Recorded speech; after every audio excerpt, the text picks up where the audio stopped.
Hola, hola chicos, buenas tardes.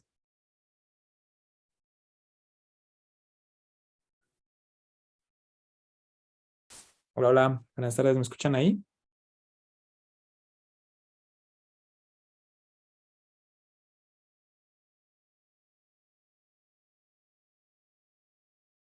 Hola, hola, ¿me escuchan? Sí, ya se escucha. Sí, ya se escucha. Ah, perfecto, perfecto. Muy buenas tardes chicos, ¿cómo están? Entonces, pues bueno, vamos a arrancar con la sesión 7. La sesión 7 es de placa neuromuscular. Esta sesión ya la hemos visto de forma interrelacionada con la parte de la teoría. Solamente vamos a puntualizar ciertas cosas.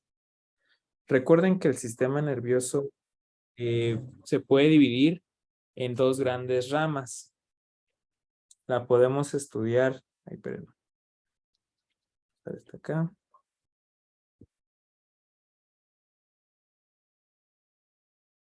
La podemos estudiar el sistema nervioso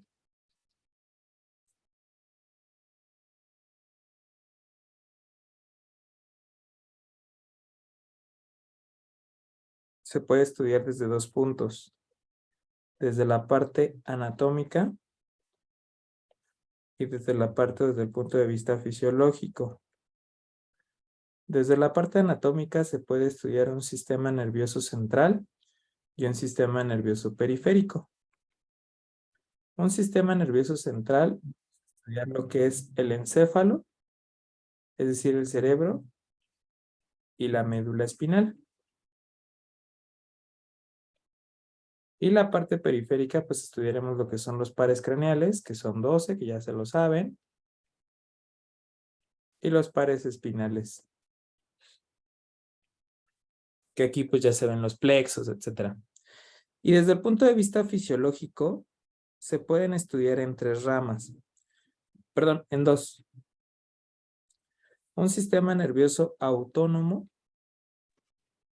y un sistema nervioso somático. Desde el punto de vista del sistema nervioso autónomo, se pueden estudiar tres ramas. Una rama simpática, una rama parasimpática, una rama entérica.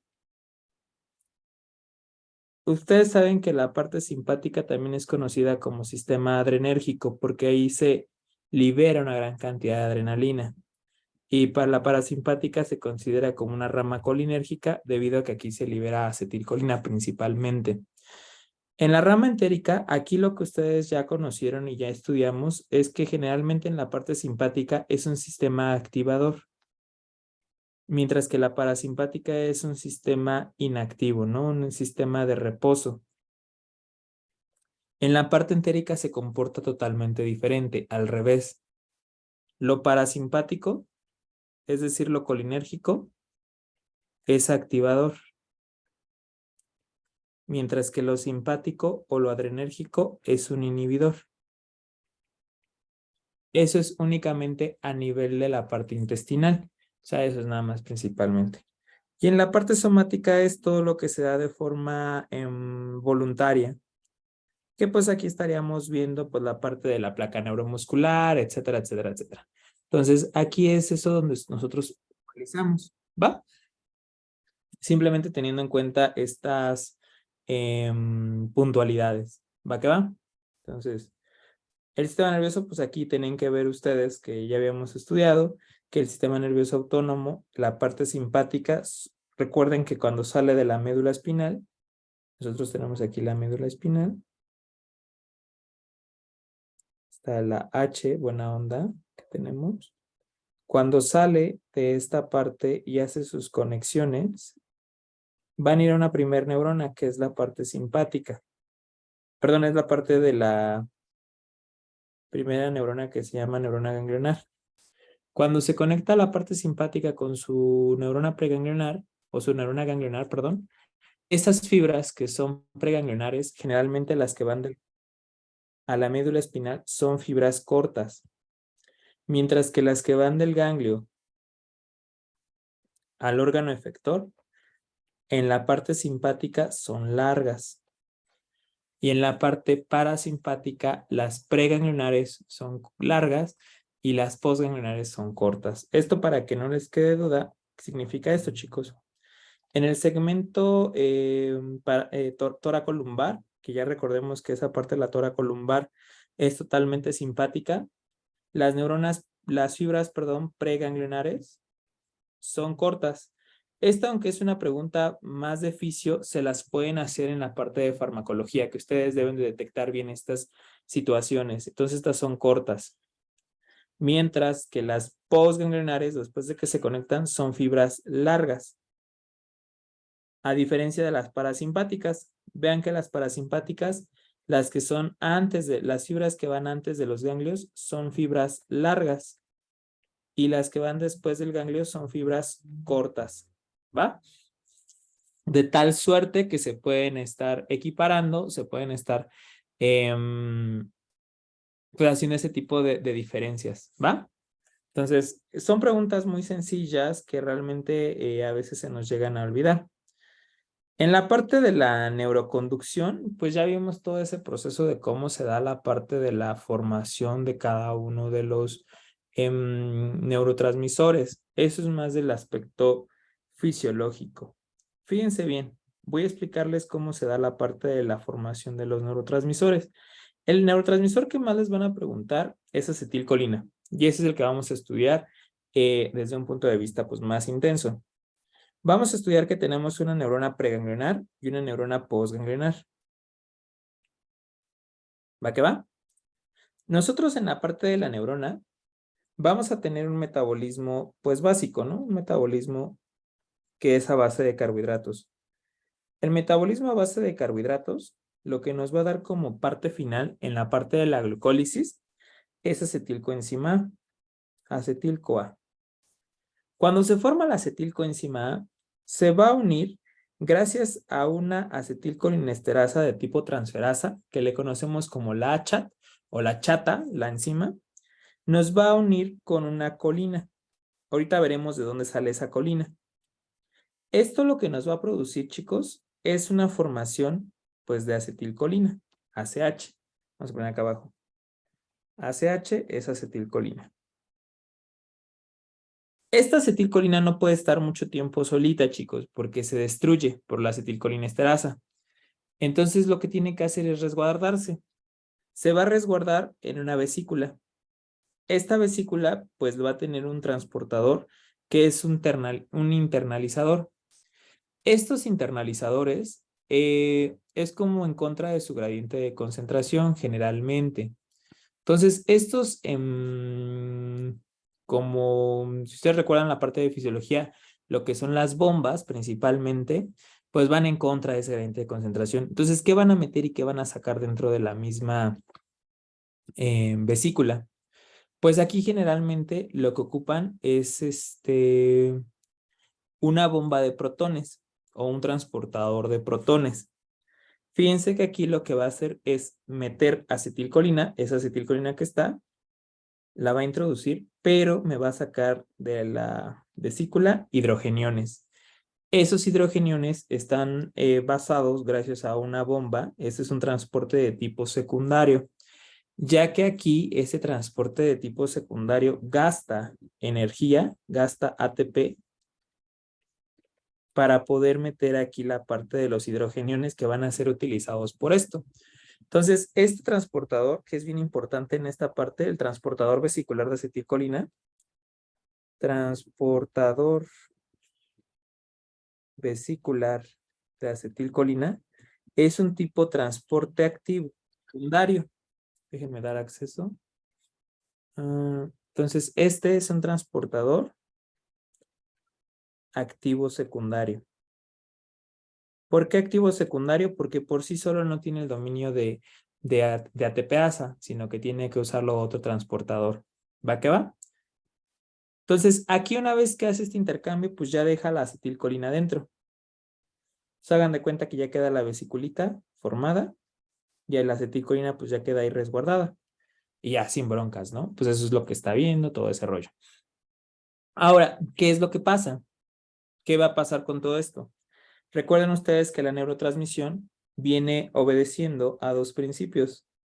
Viene obedeciendo a los canales de sodio que están permitiendo la entrada del mismo, a los canales de potasio, que aquí en estas células tienen un canal de potasio, recuerden que es un canal de potasio de fuga, y como esta es una neurona o es una célula que se conoce como célula excitable, pues tiene un canal de sodio dependiente de voltaje, lo cual nos va a permitir que ese canal de sodio dependiente de voltaje nos dé potenciales en espiga y nos dé un potencial de acción. Cuando esto sucede, cuando tenemos este tipo de cotransportadores o de canales, lo que nos va a dar es un potencial de acción, chicos.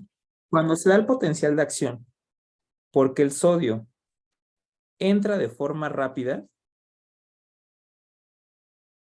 produce un cambio en el potencial de membrana. Ese cambio en el potencial de membrana se le llama despolarización. Recuerden que el potencial de membrana generalmente es negativo. Cuando se da esta despolarización, quiere decir que el potencial de membrana pasa a ser positivo. Es decir, generalmente tomamos como un equivalente menos 90 milivolts, menos 85, menos 75. Al ser positivo es que se vuelve, no sé, menos 50 milivolts. Algunos libros se atreven a decir que se vuelve hasta menos 35 milivolts o menos 45 milivolts o más 45 milivolts. De aquí no importa específicamente el voltaje al que llegue. Lo que importa es que se volvió más positivo. Si ustedes lo checan en una gráfica en un plano cartesiano, recuerden que el plano cartesiano, aquí es donde tienen muchas broncas porque después se les olvidan las matemáticas. Recuerden que en la parte central está el cero absoluto. El potencial de acción generalmente se encuentra en esta parte, menos 90 milivolts. Cuando ustedes lo vuelven positivo, quiere decir que se vuelve hasta acá arriba, o sea, sube, ¿va? Eso quiere decir que se volvió más positivo. Cuando se va hacia arriba es que se positivizó. Y eso quiere decir que se despolarizó. Cuando se despolariza, chicos, hay un canal por aquí que se llama canal de calcio. Ese canal de calcio dependiente de voltaje permite una gran entrada de calcio hacia el citoplasma de la neurona, el neuroplasma. Cuando entra un buen de calcio, chicos, este calcio va a permitir un gran movimiento e inclusive se despolariza más la membrana. Estas vesículas se encuentran sobre andamios de actina y miosina. Y también se encuentran sobre moléculas de clatrina. Ustedes recuerdan que la parte de clatrina y de miosina lo que hacen es una movilización de las vesículas. Entonces lo que va a hacer es que cuando se unen calcio, actina, miosina a las vesículas, van a empezar a movilizar la vesícula para que empiece a acercarse hacia la membrana presináptica. Ahora, esta membrana vesicular vamos a estudiarla, chicos. Vamos a hacerle aquí un close-up para estudiarla. Dentro de esta membrana hay proteínas específicas, chicos. Estas proteínas específicas que se encuentran en la membrana vesicular, vamos a ponerla aquí, membrana vesicular, son dos bien importantes que les pueden preguntar para la parte de fisiología o para la parte de farma. Y aquí es donde van a tener ustedes ese plus. Hay dos proteínas que una, vamos a ponerla nosotros aquí con azul, se llama sinaptobrevina. Sinaptobrevina. Y hay otra proteína que la vamos a poner con amarillo, que se llama sinaptotagmina. Sinaptotagmina. Y ustedes dirán, ¿eso para qué? Ah, porque nosotros en la membrana presináptica tenemos ahí dos proteínas. Una que vamos a poner con morado y una que vamos a poner con verde. Y ustedes dirán, ¿eso para qué? Ah, pues porque la sinaptobrevina se va a unir la sinaptobrevina con la sintaxina. Entonces, sinaptobrevina se nos une con la sintaxina, que sería la verde, ¿no? Sintaxina. Y la sinaptotagmina se nos une con la proteína morada. Ustedes las pueden poner del color que quieran, ¿eh? Nada más es de que las tengan bien identificadas. Neurexina. ¿Va que va? Entonces, esta unión, cuando encasillan, cuando se encuentran específicamente, va a permitir que esta vesícula se pueda enclavar. Y al clavarse, vamos a borrar aquí, y al clavarse aquí en esta parte, que ya dijimos, ¿no? Tenemos aquí verde con azul. Aquí está la parte que se une con lo verde. Tenemos aquí lo morado, que se nos une con lo amarillo. Esto nada más para términos de como didácticos, ¿no? Y se une aquí la vesícula, el pedazo de la vesícula, y sale por ahí volando con la acetilcolina, para que entonces la acetilcolina ya salga hacia el medio del botón sináptico, ¿no? De la brecha sináptica. O sea, para eso es, para que se pueda clavar, se pueda unir y pueda salir entonces ahora sí la acetilcolina. Esta acetilcolina que sale, chicos, va a tener varios caminos.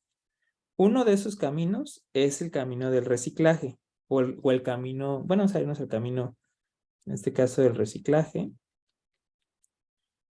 Y en la membrana postsináptica se encuentra una enzima que se llama acetilcolinesterasa. Esta lo que va a hacer es que la acetilcolina cuando pasa se rompe y nos queda una molécula de colina y una molécula de acetato.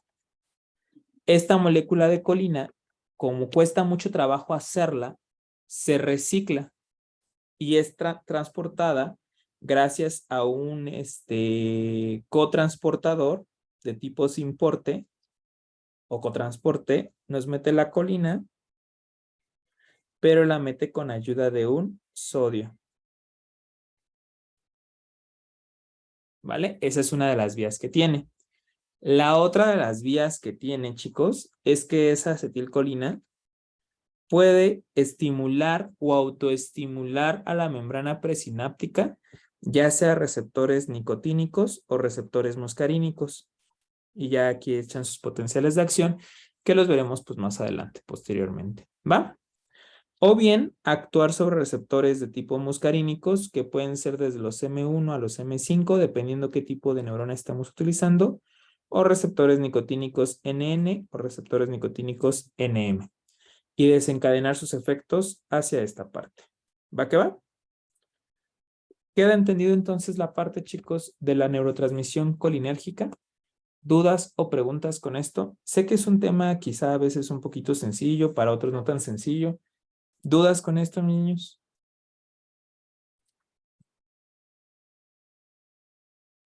Todo bien. Está bien, o sea, realmente si tienen dudas, comenten en el momento y lo estamos platicando. ¿Va? Si no hay dudas, continuamos, ya que esa es la base de este tema.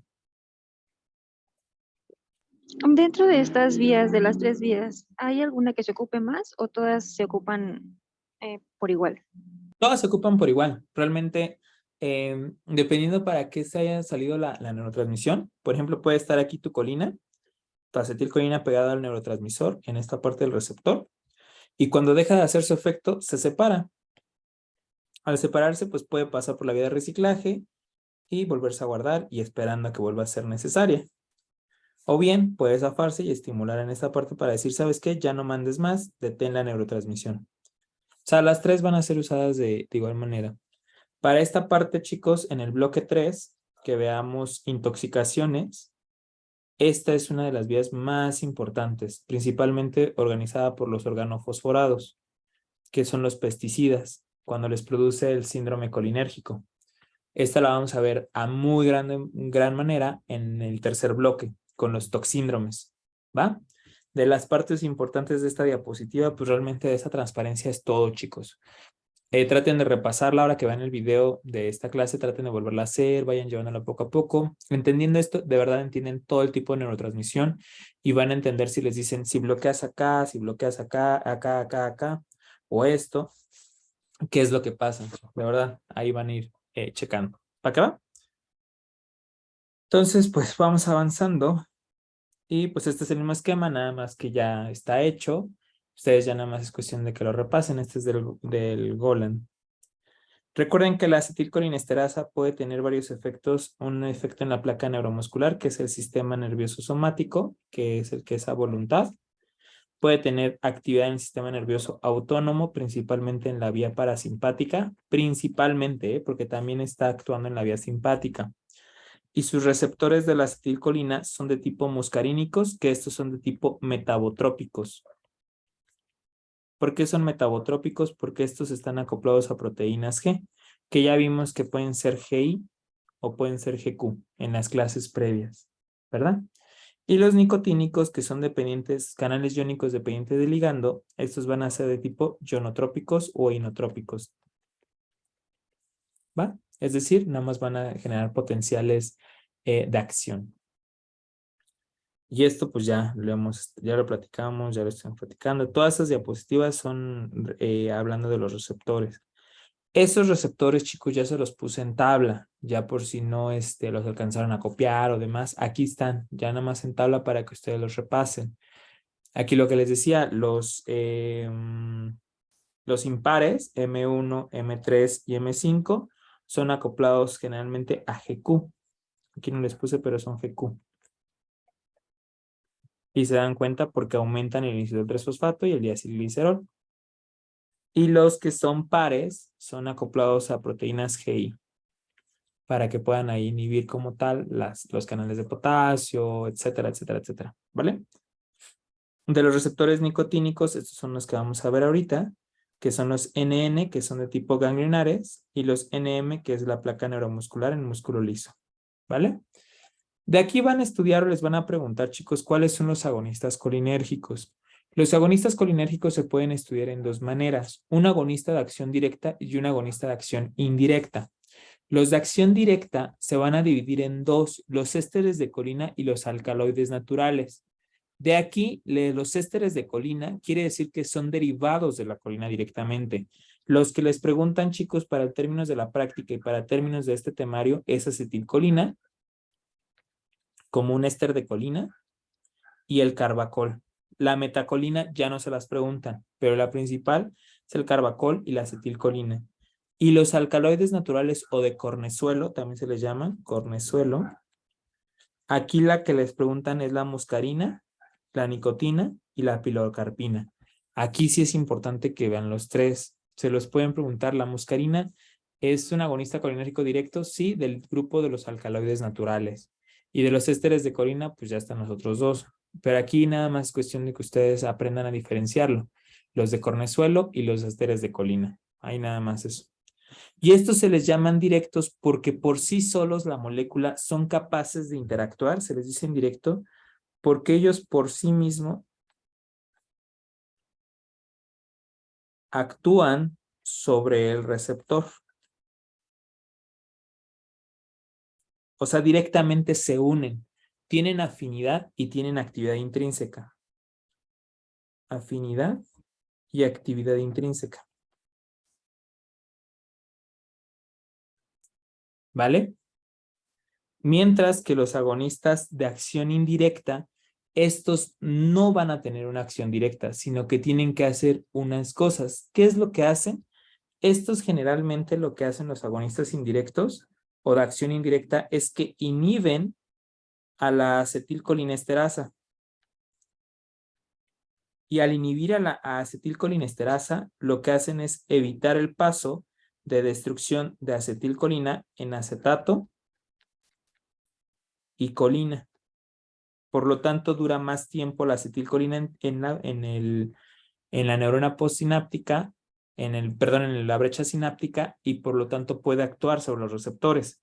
De aquí el que más les van a preguntar, chavos, para este primer bloque son los derivados carbámicos. Estos derivados carbámicos lo que hacen son los reactivados, los inhibidores de la acetilcolinesterasa, que en este caso tienen la fisostigmina, la neostigmina y la piridostigmina. El más preguntado es la fisostigmina. Entonces, aquí nada más aprendes la terminación estigmina, ¿vale? Los derivados de alcohol simple es el hidrofonio, que este hidrofonio se utiliza para la prueba de miastenia gravis. para los problemas que son aquí inmunológicos, cuando tienen ataque inmunológico con anticuerpos contra el receptor de la, receptores de acetilcolina, que eso lo ven en inmuno.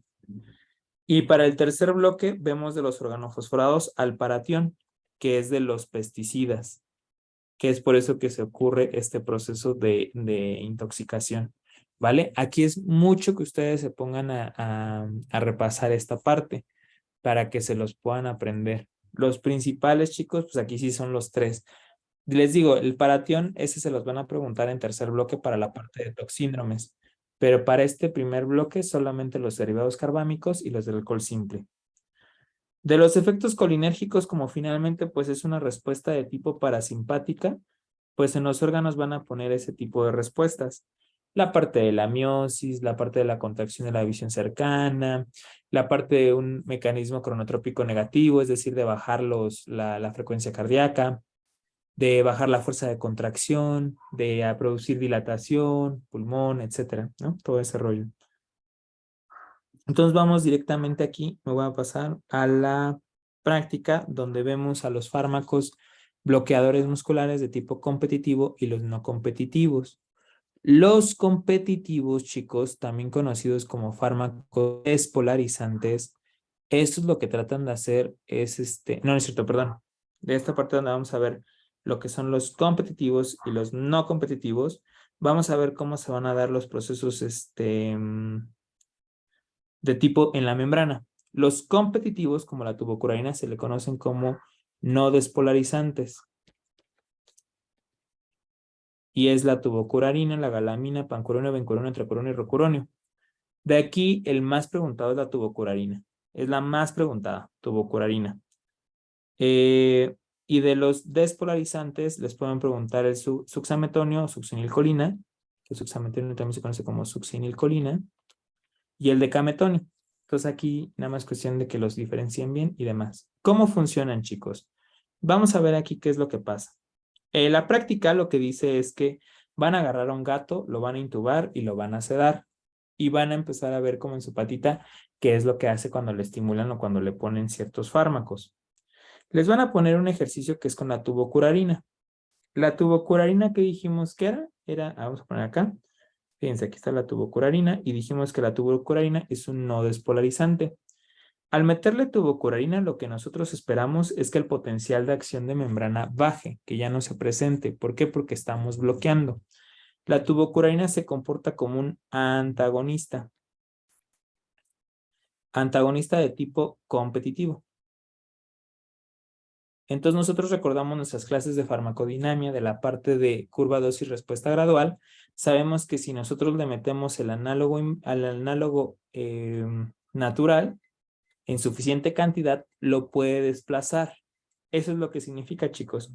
Hagan de cuenta que aquí los competitivos, al momento de que ponen aquí el bloqueador, en este caso la tubocurarina, vamos a ponerla en grandota, tubocurarina, nosotros al estar liberando gran cantidad de acetilcolina, lo que va a hacer es que la acetilcolina va a desplazar a la tubocurarina y entonces va a poder dar después recuperar su proceso de neurotransmisión normal. Eso es lo que significa que sean competitivos, chicos, que pueden competir con el falso sustrato y poder desplazarlo para que puedan desencadenar su contracción normal o su función normal.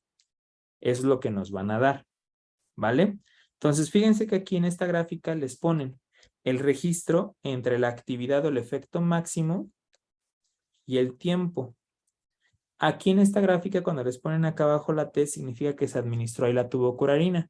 Fíjense que cuando estaba contrayendo bien y cuando le ponen la tubocurarina, empieza a bajar y poco a poco se empieza a recuperar la contracción.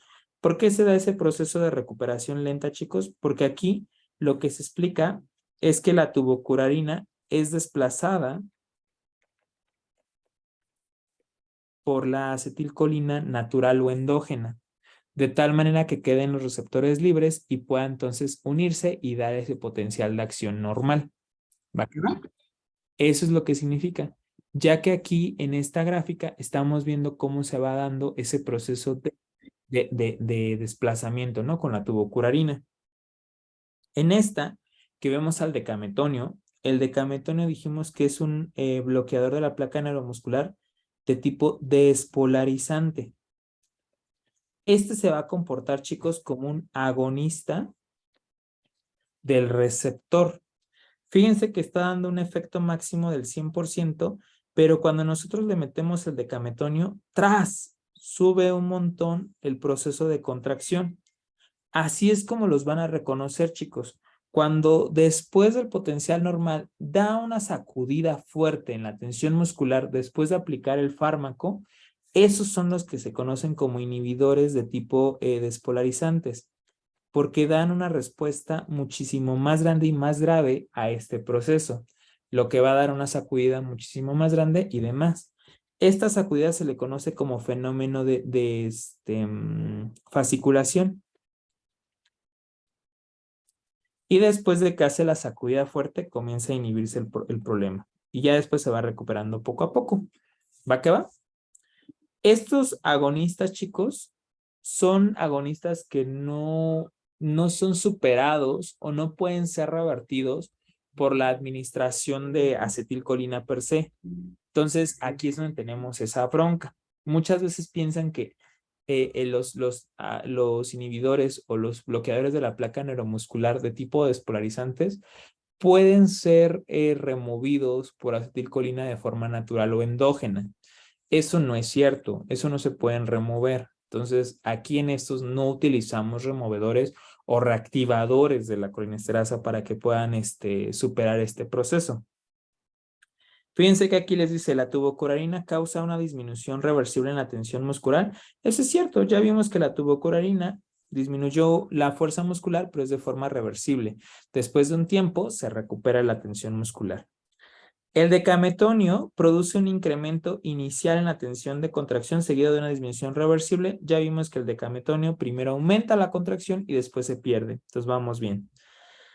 La tubocurarina produce una caída en la tensión contráctil de aproximadamente 75%. Vean que sí, aquí la tubocurarina perdió más del 70% de esa contracción. Si ustedes dividen la contracción, pueden dividirla aquí en cuarto, 2 cuartos y 3 cuartos. Entonces, por supuesto que disminuyó más del 75% de la inhibición. El patrón de respuesta del decametonio es igual a la tubocurarina. Eso es falso. Vean que el decametonio, su patrón de inhibición estaba así. Al momento de administrar decametonio, da una fuerza contráctil superior y después empieza a perderse y se empieza a recuperar. Entonces, esa es la respuesta del decametonio. Nos da una respuesta inicial de sacudida y demás. Eso es lo que ustedes deben de conocer, chicos, en esa parte. Vean que aquí vamos a ver los fenómenos cuando le agregamos la neostigmina. Vean cómo la tubocurarina, chicos, que la tubocurarina ya dijimos que es un inhibidor de tipo despolarizante o no despolarizante. Ya dijimos que la tubocurarina es de tipo no despolarizante, ¿no? Bueno, Sí, hasta ahí. ¿Vamos bien, chicos? sí, profe. Ok, de la tubocurarina, pues es un no despolarizante. Como es un no despolarizante la tubocurarina, al momento de que nosotros metemos tubocurarina, va bajando, ¿no? Va bajando aquí en este proceso. Y si se dan cuenta, aquí la N significa la administración de neostigmina. ¿Qué es lo que sucede, chicos, en nuestra membrana? En nuestra membrana hagan de cuenta que tenemos aquí la neurona presináptica, la neurona postsináptica, y hagan de cuenta que aquí en el receptor está unido la tubocurarina. Aquí está unida la tubocurarina. Y por acá está la acetilcolinesterasa. Nosotros al liberar tanta acetilcolina, esta acetilcolina se puede ver destruida por la acetilcolinesterasa y producirnos acetato y colina. Entonces nosotros al administrarle neostigmina, la neostigmina bloquea la actividad de la acetilcolinesterasa, lo que va a hacer que empiece a acumularse mucha acetilcolina. Esta acetilcolina lo que va a hacer es empezar a desplazar y le dice a la tubocurarina, oye, quítate de mi casa, vete de aquí. Y lo empieza a quitar, de tal manera que después ya queden disponibles los receptores y entonces ahora sí la acetilcolina se pueda unir sin ningún problema a esos receptores y echar a andar la cascada de señalización allá adentro. Eso es lo que pasa, chicos. Por eso, si ustedes comparan esta gráfica donde estamos poniendo tubocurarina en presencia también de la neostigmina, su periodo es muy cortito de la inhibición, comparado de los periodos donde dejamos solita la tubocurarina, que se dan cuenta es bastante largo.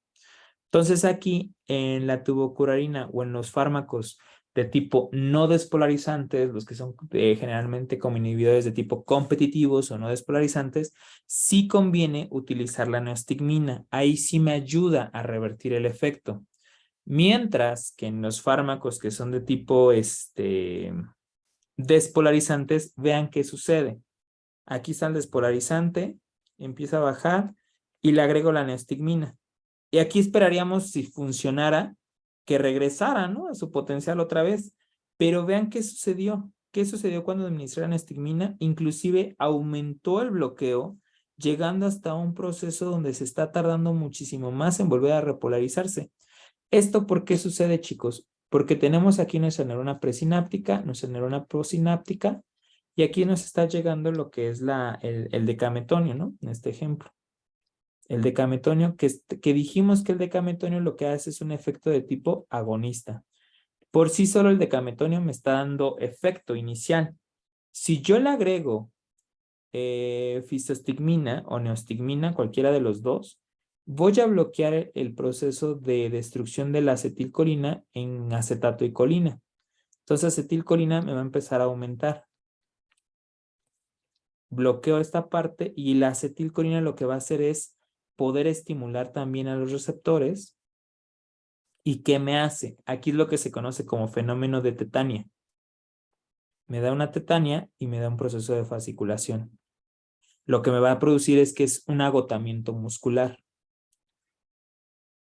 Por lo tanto, pues me va a prolongar muchísimo más el bloqueo, va a tardar más tiempo en recuperarse y pues aquí es donde perdemos todo esto. Entonces, aquí en los fármacos bloqueadores de la placa neuromuscular de tipo despolarizante no está recomendado administrar inhibidores de la acetilcolina, porque lo que van a hacer es empeorar aquí el proceso. Y eso es lo que les van a preguntar en el examen. ¿En cuál de los dos casos, en los inhibidores de tipo competitivos o de los inhibidores de tipo no competitivos, o bien los bloqueadores de la placa neuromuscular de tipo despolarizantes y los no despolarizantes, es conveniente dar neostigmina? Pues donde es conveniente es en los no despolarizantes o en los de tipo antagonistas de receptores, que es el decametón, la tubocurarina, el rocuronio, pacuronio, etcétera. ¿Va? Suxametonio y decametonio no son convenientes administrar la neostigmina. Yo sé que son muchas cosas ahí, chicos. Por lo tanto, les hice esta tabla que son los ultra resúmenes de esta parte. De aquí está activado del lado izquierdo, los bloqueadores, que son los más preguntados en los últimos años para la parte de farma, que es la tubocurarina y el bencuronio. La tubocurarina también se las pueden preguntar como el curare, ¿vale? El bencuronio, pues son igual otro fármaco. El suxametonio, pues se lo pueden preguntar como succinilcolina. Vean que los bloqueadores de tipo despolarizantes son conocidos como agonistas del receptor muscarínico y los de tipo no despolarizante se le conoce como un antagonista de tipo competitivo, ¿vale? Entonces vean aquí que está todo lo que platicamos ahí escrito en los resúmenes. Es importante que tengan, chicos, para el departamental bien contemplado las gráficas que da cada uno. Vean que los despolarizantes son muy fáciles de reconocer, puesto que producen un potencial en espiga posterior a su administración, mientras que los no despolarizantes no tienen ningún proceso de activación extra, sino que luego se bloquean. ¿Para qué se ocupa cada uno? Ambos se ocupan para el proceso de tratamientos quirúrgicos, para poder relajar los músculos, para poder ingresar, para poder intubar, etcétera. Sin embargo, su uso está completamente discriminado en la práctica quirúrgica, ¿vale? De aquí, pues nada más vean la parte del uso de la fisostigmina. Vean que la fisostigmina ayuda a revertir el bloqueo producido por los no despolarizantes y en los tipos despolarizantes no ayuda, al contrario, nos aumenta el bloqueo. O sea, eso es que está ahí, ¿vale? ¿Dudas o preguntas, chicos, con esta práctica, con estos temas? Les digo, nos fuimos un poquito más rápido con esta porque ya la habíamos tocado en la parte teórica. Pero dudas, preguntas ya con esto. ¿Les quedan claros los trazos, los ritmos de despolarización, etcétera? Hablen ahora o callen para siempre, chicos.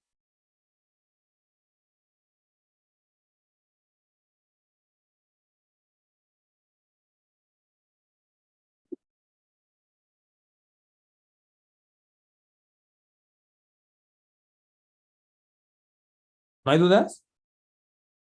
No, profe. Bueno, de mi parte no. Todo bien. Osvaldo, Jimena, Mayra. Ah, Todo no, bien, Mayra. doctor. Todo bien, Sofía. doctor, gracias.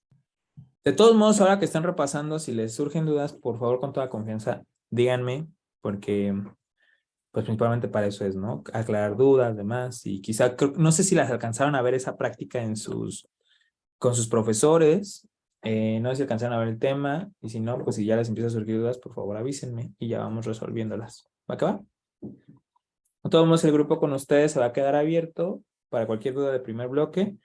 Y pues si continúan con nosotros en segundo bloque, pues igual ahí vamos a ver que ya el próximo sábado empezamos segundo bloque. Sí, creo que sí. Segundo sábado empezamos segundo bloque con farma y fisio. Entonces, pues, cualquier duda estamos al pendiente, ¿va? Esta práctica, la práctica de inflamación, es pesada por el hecho de que son un montón de gráficas que hay que entenderlas.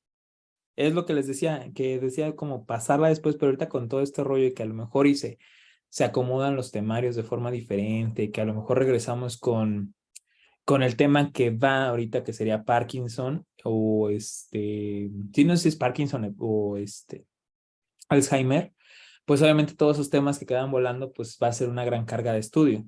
Entonces, principalmente para que lleguemos como en lo menor cargados posibles a este 31 de octubre a la facultad, pues por eso vamos a ver ya de una vez que no se vayan atascando de tantas cosas ustedes. Entonces, la última práctica que se debe haber visto en el primer bloque es la práctica de farmacología de inflamación. Esto, primero, es importante que ustedes tengan bien detectados cada una de las sustancias que se utilizan en este experimento.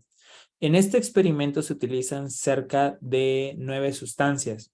Cada una de estas sustancias, chicos, van a tener efectos sobre mediadores específicos de la inflamación. Por ejemplo, la sustancia Web 2086 es un antagonista del receptor de proliferador de acción de plaquetas o del factor de acción de plaquetas, que ustedes lo reconocen por la parte de inmunología, aumenta el proceso de permeabilidad capilar.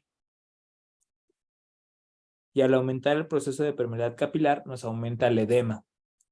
El captopril, que es un inhibidor de la enzima convertidora de angiotensina, de la ECA, estos lo que aumentan es el proceso de bradicidina, que la bradicidina lo que hace es aumentar igual la permeabilidad del capilar. El HOE, que es una sustancia de 140, es un antagonista del receptor B2, es decir, del receptor de bradicidina de tipo 2. Este receptor, el B2, es un receptor constitutivo. ¿Qué quiere decir que sea constitutivo? Que siempre está expresado. Siempre expresado, ¿vale? El ibuprofeno es un fármaco que pertenece a los AINE, que los antagonistas o analgésicos, perdón, antiinflamatorios no esteroideo. La dexametasona es un esteroide antiinflamatorio. La cimetidina es un antagonista del receptor de histamina de tipo H2. La prostaglandina 2 es una prostaglandina que produce vasodilatación, es decir, aumenta el edema, aumenta el dolor, aumenta la inflamación. El desarginina 9 leucotrino B beta K es un antagonista del receptor de la bradicidina 1, que este es inducible. Es decir, que este se expresa cuando aumenta la inflamación. Y por último, la mepiramina, que es un antagonista del receptor de histamina de tipo H1. Entonces, aquí es importante, chicos, que tengan considerado la parte de que tienen que conocer los mecanismos de acción de cada una de estas sustancias debido a que en el examen se los pueden preguntar. El mecanismo de la web, el mecanismo de captoprilo, etcétera, etcétera. Yo sé que no están en su programa, sin embargo, los tienen que conocer por la parte de las prácticas, ¿va? Y bueno, recordando un poco las matemáticas, lo que nosotros habíamos visto y ya lo hemos tocado desde la parte de que vimos la ecuación de Henderson-Hasselbalch. Recuerden que estos son las potencias de 10 mientras más grande sea el número de la potencia positiva, más grande será su número. Es decir, 10 a la 6 pues equivale a 1.000.000. Pero cuando las potencias son negativas, mientras más grande sea el número del exponente, más chiquito va a ser el número. ¿Va? Entonces, ahí con mucho cuidado. Denme un segundito, por favor. Un segundito.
Ya, gracias chicos. Entonces, en esta parte de que ustedes contemplen la parte de matemáticas, es bien interesante e importante que ustedes lo tengan. ¿Por qué? Porque aquí las gráficas que les ponen, se los ponen en logaritmos, en la parte de potencias de 10 a la menos 7, 10 a la 0. Entonces, aquí es donde tienen mucha confusión, porque dicen, 10 a la menos 7 es un número muy grandote. No, aquí es un número bien chiquitito. Se hagan de cuenta que aquí 10 a la menos 1 es esta moleculota, porque está grandota, comparado al 10 a la menos 7, que este va a ser una cosita de nada, un puntito y apenas reconocible, ¿vale? Entonces, bien importante que lo tengan. Mientras que en la parte de las potencias positivas, el 10 a la 0 es una cosita chiquita y el 10 a la 6 es una cosota enorme. Entonces, aquí que ustedes conozcan cómo van siendo los procesos en las potencias, ¿va? De aquí la parte de la inflamación. El experimento consiste en utilizar ciertas sustancias inflamatorias y aplicarle la espalda a un conejo. El conejo es de la raza Nueva Zelanda. Se le inyectan todos los mediadores y después se sacrifica el conejo y se corta la piel y de ahí vamos a ver cuántas sustancias salieron. Del primero que vemos son la histamina, los mediadores directos de la inflamación. En este caso vemos la histamina. Fíjense que aquí, chicos, vamos a ver cómo se produce el edema. El edema es salida de líquido por la parte de los vasos sanguíneos hacia el tejido intersticial. Y aquí vemos cómo se produce el edema en presencia de histamina y en presencia de la prostaglandina, que ya habíamos dicho que la histamina es un agonista de receptores H2, ¿no? Que en este caso puede ser H2 o H1. Cualquiera de los dos. La histamina nos va a aumentar eso. Y la prostaglandina es un vasodilatador. Vean que cuando nosotros tenemos la histamina por sí solita, nos produce un edema, pues caracterizado y no nada despreciable. Tenemos un edema producido aproximadamente de 40 microlitros de plasma como respuesta máxima en una condición pues bastante pequeña, ¿no? Vean que aquí que con muy chiquitito que estamos administrando, que sería 2.10, perdón, 2 por 10 a la menos 11, que sería una sustancia de 0.00000004, 5, 6, 7, 8, 9, 10, 2, contra el edema final que está siendo 0.2, 3, 4, 5, 6, 7, 8, 9, 2. O sea, vean que aquí cuando nosotros empezamos a producir o apenas le ponemos una pizquita de histamina, ya nos está produciendo un edema de 10 microlitros. Mientras que cuando nosotros le ponemos ya una pizcota más grandota, que sería 0.000002, ya tenemos un edema de 40 microlitros. ¿Qué es lo que pasa cuando nosotros le agregamos la prostaglandina al agonista de los receptores histaminérgicos? Nos va a producir un montón de edema. Fíjense que inclusive nos lo duplica. Fíjense que al aplicarle la sustancia de 0.02 o 2 por 10 a la menos 9, nos produce un edema de 80 microlitros. Duplicó el edema producido por forma natural por la histamina. Y se dan cuenta, pues también inclusive duplica el edema inicial. O sea, de primera instancia ya no lo está llevando a 20 cuando eran 10. Entonces, aquí la pregunta que es, al edema producido de histamina, ¿se aumenta el edema producido cuando lo produzco en presencia de prostaglandina? La respuesta es que sí, la gráfica me lo está dando, me está diciendo. Ese edema que está mediado por histamina, si yo le agrego la prostaglandina, se duplica el edema, ¿va? ¿Qué va a pasar entonces acá? Fíjense que la segunda gráfica de estos mediadores directos nos está produciendo, nos está diciendo cómo se está comportando el edema producido en presencia o en ausencia inclusive de los potenciadores o de los inhibidores. Recuerden que la mepiramina, aquí lo estamos teniendo, es un antagonista del receptor H1, mientras que la cimetidina, que también ahí lo vamos a ocupar, es un antagonista de los receptores H2, ¿va? Entonces es lo que vamos a ocupar ahorita. Entonces vean, chicos, cuando yo le meto o le administro únicamente histamina a mi tejido, tengo un edema de 40 microlitros. Digo, nada despreciable. Cuando yo administro únicamente la prostaglandina, ni siquiera tengo tanto edema, nada más tengo 10 microlitros de edema, o sea, muy poquito. ¿Por qué? Porque la prostaglandina únicamente sirve como vasodilatador. Se acabó.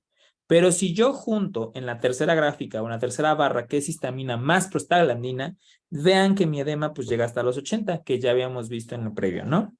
Pero cuando yo pongo mepiramina por sí sola, que es un antagonista de receptores, en este caso de la histamina H1, pues sí me produce cierto edema, que serán 20 microlitros. ¿Por qué? Porque está haciendo algún tipo ahí de dispefarre y demás. Pero si yo administro histamina más prostaglandina, yo esperaría que se comportara de esta manera, ¿no? Como aquí en esta parte, la morada. Sin embargo, si yo le administro también mepiramina, que la mepiramina es un antagonista de receptores H1, vamos a poner aquí H1, los bloquea, ¿qué pasa con ese edema? Fíjense que ese edema pasa de ser 80 microlitros a ser 20 microlitros.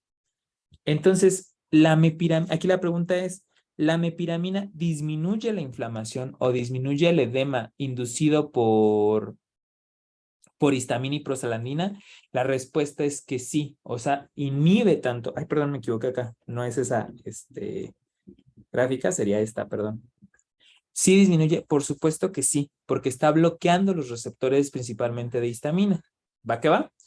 Por otro lado, la cimetidina, que nos está diciendo ahí que la cimetidina es un antagonista de receptores H2. Vean que aquí me está bajando un poco el edema de forma natural. Digo, está bien, nada despreciable. Pero si yo vuelvo a hacer el experimento y digo, a ver, el edema inducido por histamina más prostaglandina, que yo esperaría que fuera pero le agrego cimetidina, fíjense que el edema no disminuyó, chicos. ¿Y aquí qué sería? Si se dan cuenta, nosotros tenemos que la cimetidina bloquea los receptores H2 y la mepiramina bloquea los receptores H1. De aquí les hacen la pregunta, les ponen esta gráfica y les dicen, respecto a la gráfica, ¿qué puedes responder de forma cierta? Y les ponen, inciso A, la mepiramina disminuye el edema inducido por histamina. Inciso B, la cimetidina disminuye el edema mediado por histamina. Y entonces, ¿cuál sería la respuesta correcta? La La A. mepiramina, ¿verdad? La mepiramina. La segunda pregunta que les pueden hacer respecto a esta gráfica, como tú ya sabes, aquí no te ponen en el examen cuál bloquea cuál, chicos, por eso deben de aprendérselos bien. Mepiramina es de H1 y cimetidina de H2. Entonces te ponen aquí la pregunta, ¿cuál de los siguientes incisos es correcto? Y te dicen ahí, a ver, el edema inducido por histamina es mediado por receptores H2. El edema inducido por histamina es mediado por vía H1. El edema es dado por prostaglandina. O el edema es bajo, con prostaglandina e histamina. ¿Cuál respuesta sería ahí, chicos? ¿Cuál pondrían ustedes? ¿El edema por qué receptor está dado? ¿Por H1, por H2, por prostaglandinas o no se puede describir? ¿Qué respuesta darían, chicos? Ese es lo complicado de estas gráficas. ¿Será por el H2? Aquí será por el H2. Aquí dices que por el H2. Vamos a ponerlo ahí. Uno dice que el H2. Mayra dice que el H2. Osvaldo, ¿tú qué dirías? Estaría confuso, creo que sería el H1. Tú el H1. Osvaldo, muy bien. Ana Sofía, ¿tú qué dirías? H1. H1 también dices tú. Aquí dice Sofi. Y Jimena, ¿tú qué nos dirías? Yo me iría por H1. Por H1 también. Muy bien. Entonces, vean aquí que es muy, muy sencillo de responder esta parte, porque vean que cuando yo bloqueé al H1 en el edema producido de mepiramina con histamina, disminuyó un montón, que era este. Fíjense, es este edema normal, y si yo le administro, en este caso, la mepiramina, que sería en esta, disminuyó un montón. Pero si yo le administro la cimetidina, que son bloqueadores de tipo H2, no disminuyó en nada el edema. Por lo tanto, puedo decir que el edema no es inducido por receptores H2. No es inducido principalmente por prostaglandinas por sí solos, porque vean que la prostaglandina ni siquiera me produjo nada de inflamación. Bueno, 10 microlitros. Pero en la parte en la que sí se exacerbó e en que inclusive cuando administré un antagonista de ese receptor se bajó, es mediado por receptores de tipo H1. Eso es lo importante, chicos. O sea, eso es lo pesado de esas gráficas, que tienen que saber qué hace cada fármaco y cómo se comporta cuando les ponen la gráfica. Y tal cual les ponen la gráfica todo esto, así se lo ponen, ¿eh? Se los ponen así tal cual en el examen. Todo esto se los ponen y le dicen, a ver, dime de cada de estos enunciados, ¿qué me vas a decir? Y es aquí lo que está, vean. La histamina produce un incremento dosis dependiente en la formación del edema. Eso es cierto. La histamina por sí sola aumentó el edema. Eso es cierto. La prostaglandina 2 es un potente agente vasodilatador que potencia la formación del edema. Eso también es cierto. Los antagonistas de receptores H1 inhiben la formación del edema en conejos tratados con histamina y prostaglandina 2. Vimos que sí, por supuesto que sí. Los H1 sí lo bajaban. Ahora, los inhibidores o los antagonistas de receptores de tipo H2 potencian el edema, la formación del edema inducida por histamina y prostaglandina 2. Vean que aquí los inhibidores no lo potencian, lo mantienen. ¿Ya vieron? O sea, lo están manteniendo, no lo están potenciando. Potenciando es que inclusive lo subieran más a 100, a 120, entonces lo están dejando tal cual. Por eso es falso. Las prostaglandinas incrementan significativamente la formación del edema cuando se dan de forma sola. Ya vimos que no. Vean que están muy chiquiticos. ¿Va? Y el edema inducido, la formación del edema inducido por histamina es mediado vía receptores H1 y eso lo podemos contestar aquí. Ya vieron que está dado por los H1. ¿Va? Eso es lo complicado, chicos. No sé si alcanzaron a ver esas gráficas en clase y si no, pues ya están llevándose una patada adelante, porque ya lo están sacando ustedes y lo están integrando. Eso es farmacología, chicos. Esto es integración. Vámonos a la siguiente mediador. El siguiente mediador es la bradicidina. La bradicidina, ven que la bradicidina por sí sola nos está produciendo un edema aproximadamente de 60 microlitros. Por sí sola son aproximadamente 30, no, espérenme, 40 microlitros. 40 microlitros. Y cuando se administra con la prostaglandina, nos produce un edema casi de unos 80 microlitros, por así decirlo, o sea, muy de forma arbitraria. Aquí nos ponen también, pues, obviamente, con inhibidores y demás para tratar de hacerlo un poquito más complicado. La bradicidina por sí sola, vean los 40, con prostaglandina, pues, produce 10. Cuando producimos bradicidina y prostaglandina, nos está produciendo aquí como de unos 70, como habíamos dicho, unos 70 microlitros. Cuando yo pongo bradicidina, prostaglandina y captopril, ¿por qué se aumenta? ¿Por qué potencia? Porque el captopril, vamos a estudiarlo ya en este bloque, bueno, en el segundo bloque, los YECAs lo que hacen es inhibir a la ECA, a la enzima convertidora de angiotensina. Esta enzima convertidora de angiotensina se encarga de hacer dos procesos, chicos. Uno es de cambiar la angiotensina 1 por angiotensina 2, que esto está mediado para el proceso de hipertensión, aumenta el proceso de la presión arterial, etcétera, por su cascada de señalización que tiene con los receptores de angiotensina 2 de tipo 1. Pero también esa enzima, la ECA, se encarga de romper a la bradicidina, en convertirla en péptido inactivo. La bradicidina por sí sola aumenta la vasodilatación y aumenta la permeabilidad vascular. Es decir, aumenta que salga líquido de la vena, de la arteria, y que se empiece a trasudar y se forme mucho edema, mucha agua acumulada. Por lo tanto, si yo ocupo ECA, la ECA va a bloquear la destrucción de la bradicidina y por lo tanto la bradicidina empieza a aumentarse. Si se aumenta la bradicidina, pues por supuesto que se aumenta la vasodilatación y se aumenta la permeabilidad vascular. ¿Qué es lo que voy a esperar en el edema? Pues que el edema se potencie.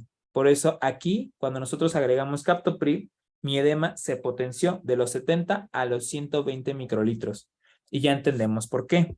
Cuando yo administro bradicidina con prostaglandina, pero aparte le meto HO 140, que es esta sustancia, vean que el HOE 140 es un antagonista específico de receptores de bradicidina tipo 2, que son los constitutivos, es decir, los que siempre están expresados. Al administrar, lo que pasa con este edema, baja de 70, se bajó a 20 microlitros aproximadamente. Por lo tanto, aquí puedo decir que el HO es un buen inhibidor de edema, ¿no? Que está mediado ahí, pues, receptores B2. Pero cuando administro bradicidina con prostaglandina más desarginina, leucotrino B-beta-K, estos son inhibidores de receptores B1, de bradicidina tipo 1, que son los que son inducibles. Cuando estos son administrados, vean que el edema ni siquiera cambió, al contrario, pudo subir un poquito más. Vean que aquí en esta parte nosotros tenemos esto y subió un poquito, unos 72 microlitros aproximadamente. ¿Va que va? Entonces aquí yo les hago la pregunta. La bradicidina, ¿mediante qué receptor produce el edema? ¿La bradicidina lo produce por B2 o por B1? ¿Cuál dirían ustedes? ¿Por dónde produce el edema la bradicidina? ¿Por B2 o por B1, chicos? B2. Por B2, ¿no? Entonces, para destruir el edema que está produciendo la bradicidina, ¿qué receptor me conviene bloquear? ¿El B2 o el B1?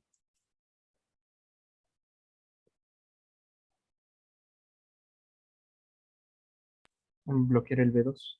El B2, excelentemente. ¿Vale? Entonces veamos aquí las preguntas de repaso. De las preguntas de repaso nos dice, la prostaglandina E2 es un potente agente vasodilatador que potencia el edema, la formación de edema inducida por bradicidina. Eso es cierto, ya lo tenemos. Los antagonistas de receptor de bradicidina B2 inhiben la formación del edema producido por bradicidina y prostaglandina. Eso ya vimos que sí. Mientras que los antagonistas del receptor B1 de bradicidina inhiben la formación del edema inducido, eso es falso, porque inclusive hasta lo potencian, ¿vale? La formación de edema inducido por bradicidina es mediado mediante receptores B2, eso es verdadero, ¿no? Porque ya hasta lo comprobamos en las mismas gráficas. El captopril potencia la formación del edema inducido porque es un antagonista de receptores de bradicidina, eso es falso. Ya vimos que no es un antagonista de receptores de bradicidina, es un antagonista es un antagonista de la enzima convertidora de angiotensina. Entonces vean que es la segunda, la tercera, 3, 4, 5, 6, la sexta pregunta, que dice, la bradicidina, perdón, el captopril potencia el edema inducido por bradicidina porque este inhibe la destrucción de la bradicidina, y eso es cierto, ya lo comprobamos en el esquemita que hicimos. ¿Va que va?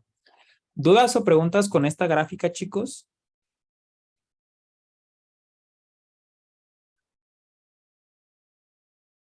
Es importante que ustedes la repasen y si hay dudas, me digan, ¿va? De aquí son como 32 gráficas las que ven en esa práctica. Está bastante larga. Luego pasamos a ver el factor activador de plaquetas, el PAF, que igual es un mediador directo.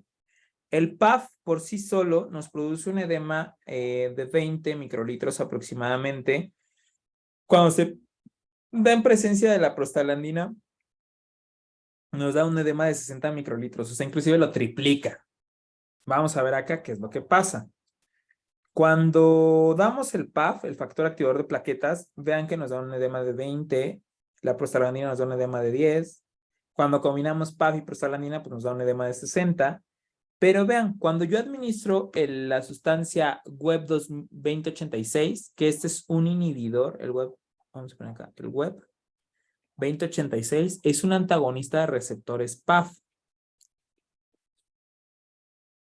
Y pues ya, vean cómo se comporta. Aquí el que me interesa pues es la parte final, ¿no? Si yo administro PAF o factor activador de plaquetas más prostaglandinas, pues ya vimos que tenemos un edema de 60, ¿no? 60 microlitros. Pero si yo administro el PAF y prostaglandina más presencia del WEB 2086, que es el antagonista del receptor PAF, vean que inclusive el edema lo logro aplastar hasta 10 microlitros. Por lo tanto, el WEB 2086 sí es un buen inhibidor, de la formación del edema. ¿Va? Ahí estamos en lo correcto. ¿O hay discrepancia ahí, chicos?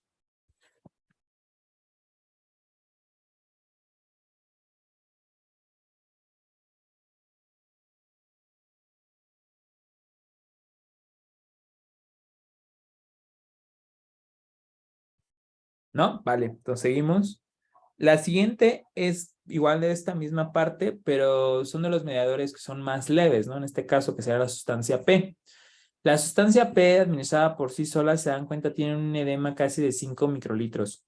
Pero cuando se da la sustancia P en presencia de prostaglandina E2, nos da un edema casi de los 20 microlitros. Aquí en este caso, lo que vamos a poner nosotros es administrar los leucotrienos de tipo D4 más prostaglandinas. Ven que los leucotrienos nos producen un edema de 20 microlitros y en presencia de prostaglandinas producen un edema de 40 microlitros. Cuando aquí nos hacen las preguntas, vean, la prostaglandina inhibe la formación del edema producido por PAF. Es falso, de hecho lo aumenta.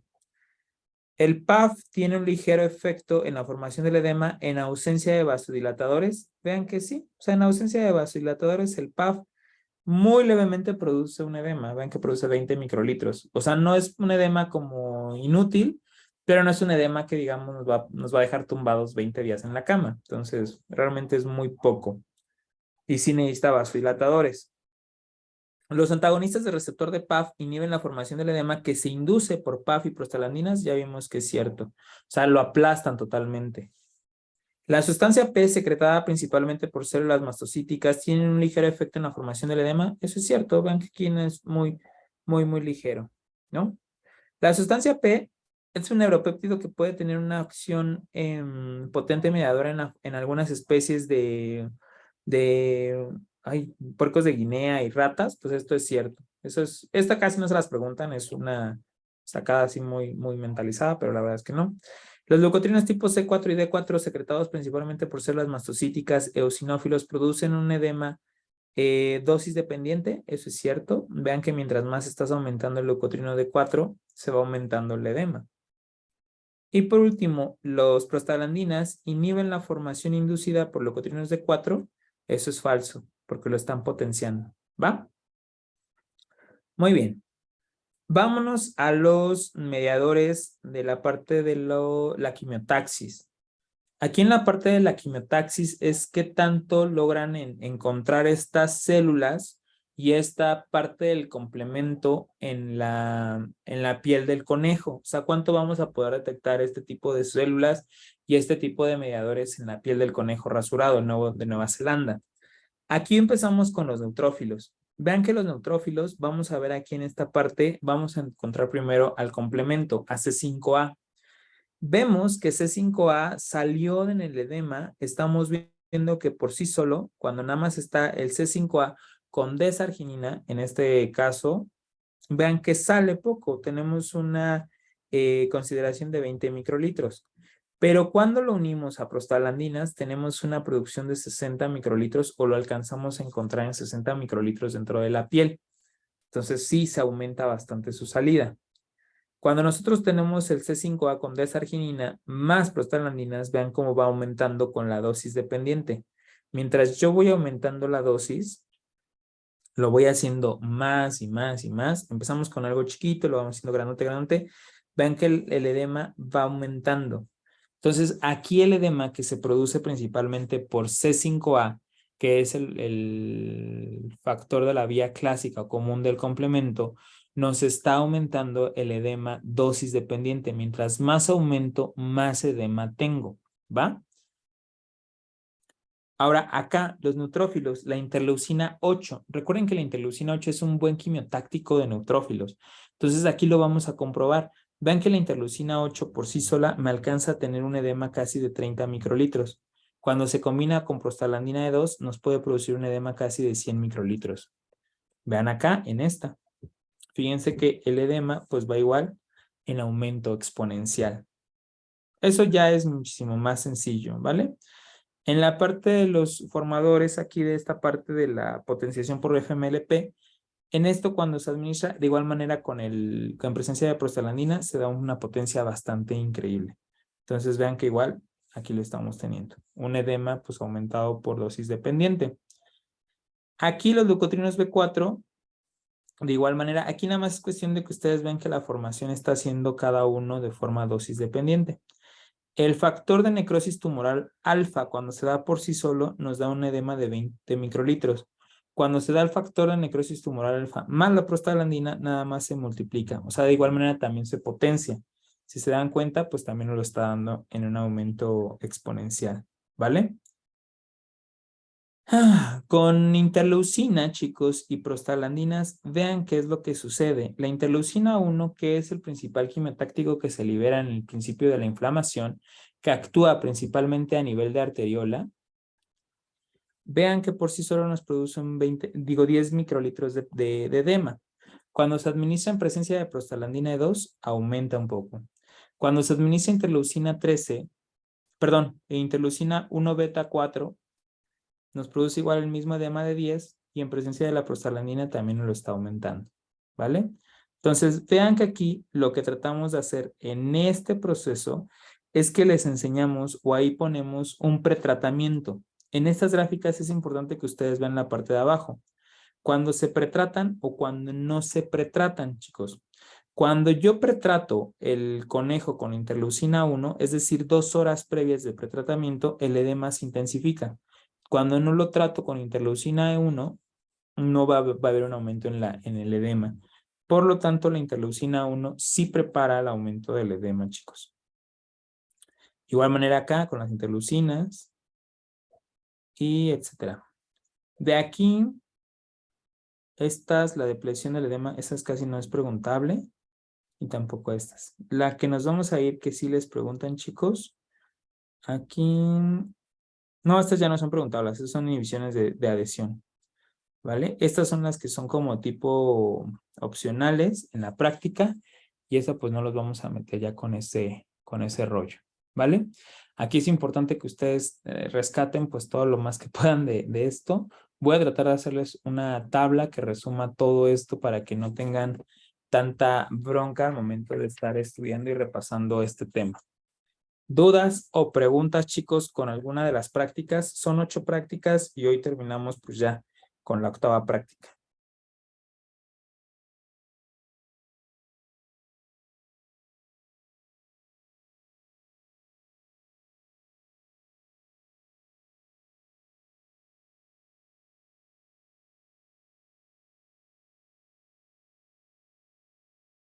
Chicos, No, profe, todo bien. segurísimos. Todo bien, profesor. Perfecto. Entonces, pues vámonos al último tema teórico. Con esto acabamos con toda la parte de laboratorio y empezamos ahora sí a vivir farmacología. El primer tema que vemos es farmacología de enfermedades inflamatorias. Vamos a ver gota y artritis reumatoide. La primera que vemos es artritis reumatoide, ¿va? La artritis reumatoide, chicos, se define como una enfermedad inflamatoria de tipo autoinmune y crónica, es decir, jamás en la vida se va a quitar. Es una enfermedad sistémica. Desgraciadamente, esta enfermedad, chicos, Bueno, antes de empezar con esto de las enfermedades, déjenme comentarles una manera en la cual generalmente yo les recomiendo a los alumnos que estudiemos para la parte de farmacología de las enfermedades. Cuando vemos enfermedades, chicos, yo así generalmente les doy la clase porque así lo van a ir desglosando en la parte de sus rotaciones clínicas. Recuerden que ya el siguiente año, en tercerito, ya empiezan con la parte de clínicas. Entonces, es importante que ustedes la vean de la manera de definición, donde se define la enfermedad, la parte de epidemiología, así como están acostumbrados con Bacter, que en epidemiología se ve como el sexo que afecta más, el tipo de población, la edad, factores de riesgo, factores protectores, complicaciones que puede tener, la parte de manifestaciones clínicas, el diagnóstico, el pronóstico y el tratamiento. Nosotros en Pharma, pues por supuesto que el tratamiento lo vamos a ver de las dos maneras. El no farmacológico y el farmacológico.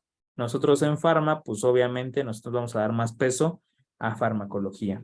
Y se me olvidó aquí ponerles una parte bien importante, la fisiopatología. Es importante que entiendan cómo se está generando la enfermedad para que entiendan cómo se va a curar. Por eso es pesado ya este módulo. A partir de aquí en adelante todo es pesado, porque es una gran cantidad de información que tienen que dominar. No sé si recuerdan que en las primeras clases les decía, farmacología es pesado por el hecho de que tienen que dominar fisiología, que todavía ni siquiera la han terminado de ver, y tienen que dominar fisiopatología, es decir, cómo se generó la enfermedad, para poder dar el diagnóstico y, por supuesto, dar un tratamiento. En el examen de farmacología en el departamental no les piden que hagan diagnóstico, pero sí les piden que digan cómo es el tratamiento. Es lo pesado. Generalmente, para poder entender cómo se da el tratamiento, es necesario entender cómo se da la génesis de la enfermedad. Entonces, eso es como lo complicado, ¿va? El día de hoy les voy a mandar los cuadros que están vacíos para que ustedes se den una idea de cómo realizar sus cuadros, ficheros, tarjeteros de farmacología. Es importante que los vayan comprendiendo, entendiendo y asimilando para que los puedan realizar ustedes de una manera más ad hoc.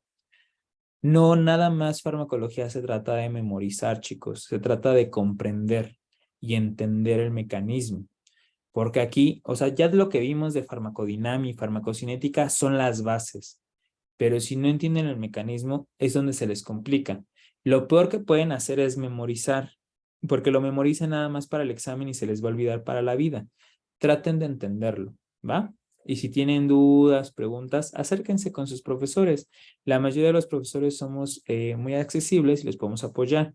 De aquí del curso, pues de igual manera acérquense conmigo, acérquense de tal manera que les podamos apoyar, ¿vale?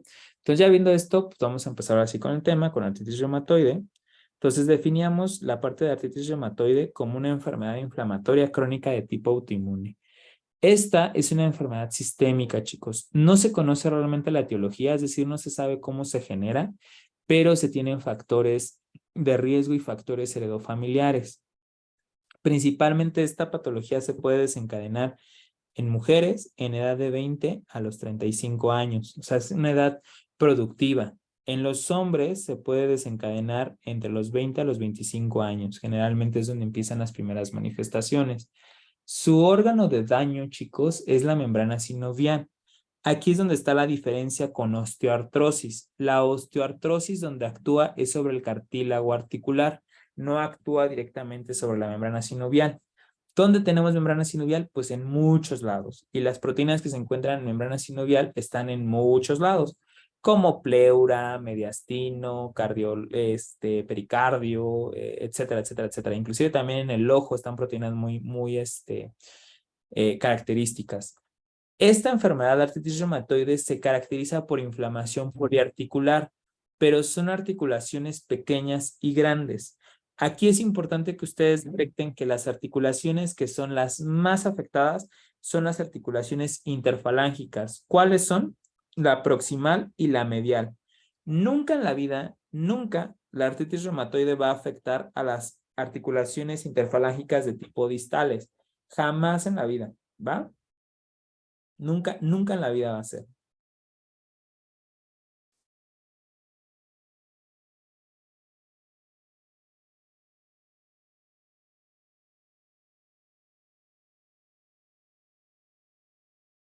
Permítanme.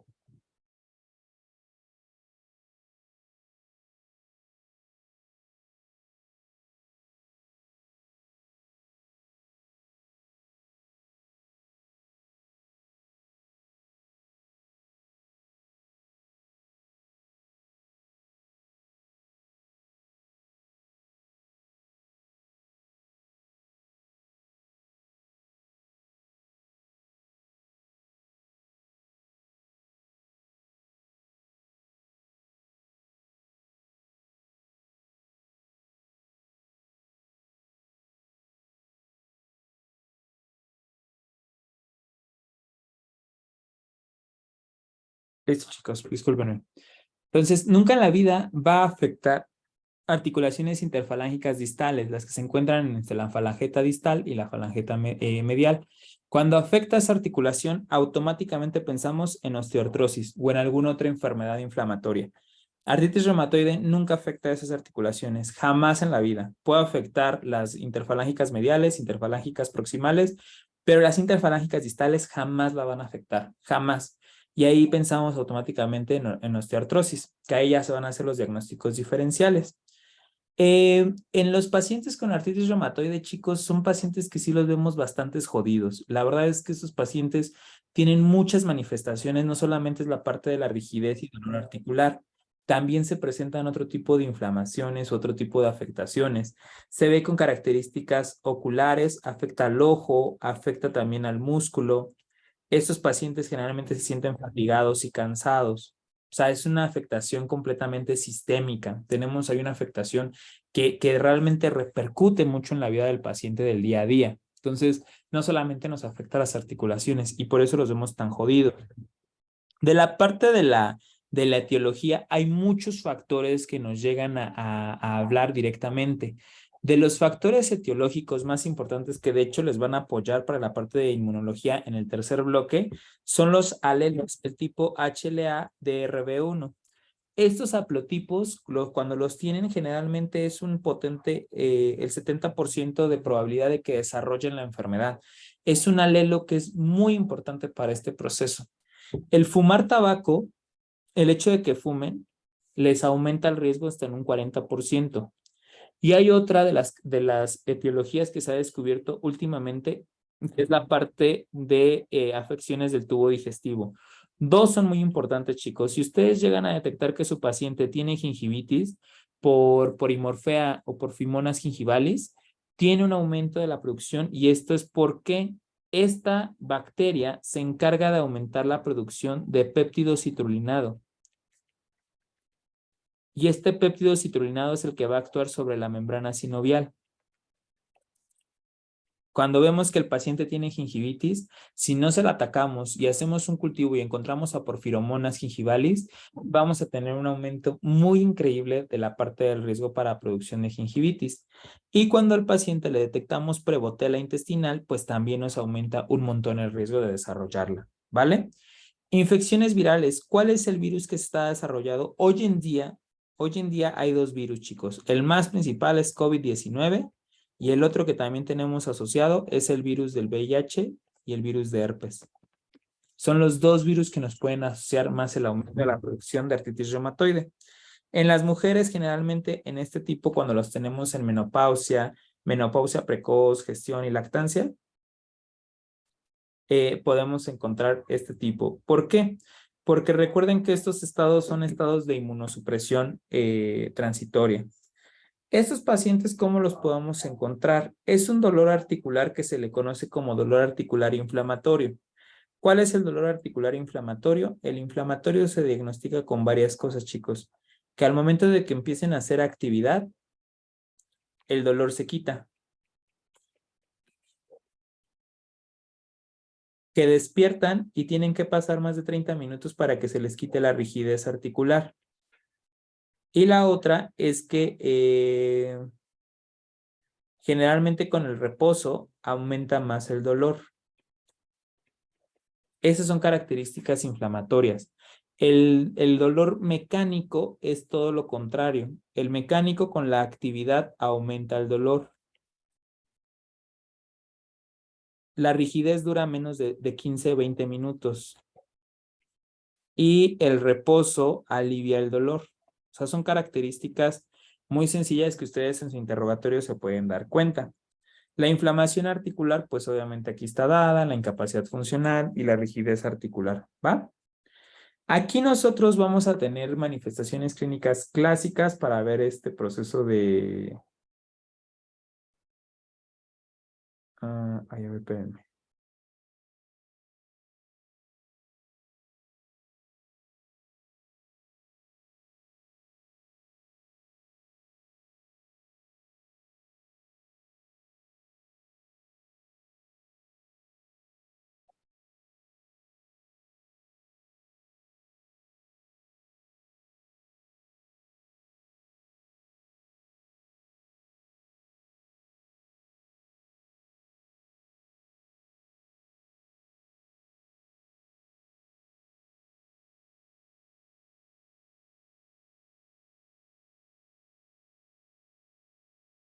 Ok, aquí van a aparecer manifestaciones articulares que son clásicas, chicos.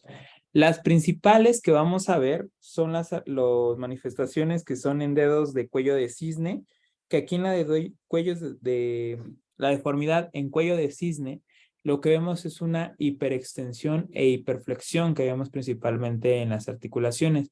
Vean que en esta radiografía que estamos viendo del paciente se produce una flogosis. Flogosis quiere decir que es un aumento en la hiperdensidad, se destruye completamente la articulación y se forma hueso donde debe de haber articulación. Y esto empieza a deformar la mano. Y vean, esta mano es completamente infuncional. Si bien nosotros no vamos a detener el proceso porque va a empezar a aumentar, va a haber varios procesos, lo que tratamos de hacer es de frenar el desarrollo de la enfermedad. Es decir, evitar que llegue a etapas terminales, evitar de que llegue a procesos en los cuales pues no queremos ver a nuestro paciente o nuestra pacientita, que generalmente son mujeres, no queremos verla con este proceso de daño, ¿no? O sea, nosotros lo que vamos a hacer es evitar pues esa mala producción. Realmente lo que queremos es de que no tengan pues esas manifestaciones. Pues imagínense con esa mano, ¿qué va a poder hacer? Pues ya realmente son no funcionales. Entonces no queremos que lleguen a ese proceso. El objetivo como tal de nuestro tratamiento, chicos, para artritis reumatoide y por el cual se los enseñamos en farmacología 1 para que ustedes lo puedan tratar, es que detengamos el proceso de daño y pues obviamente tengamos esto, chicos, que tengamos una mejoría en los síntomas, disminuyamos el daño articular, mejoremos la calidad de vida y prevengamos la limitación funcional. Esos son nuestros objetivos, chicos. Es lo que nosotros queremos hacer. ¿No se va a detener la enfermedad? Por supuesto que no. La enfermedad va a seguir avanzando, pero lo que queremos es que se enlentezca, que sea más lenta el proceso de daño ahí. El tratamiento se va a dividir, chicos, en un tratamiento no farmacológico y en un tratamiento farmacológico. Nosotros, como estamos en farma, nos vamos a ir directamente a la parte farmacológica. En la parte farmacológica, espérenme tantito. Ay, que no lo puse, pero bueno.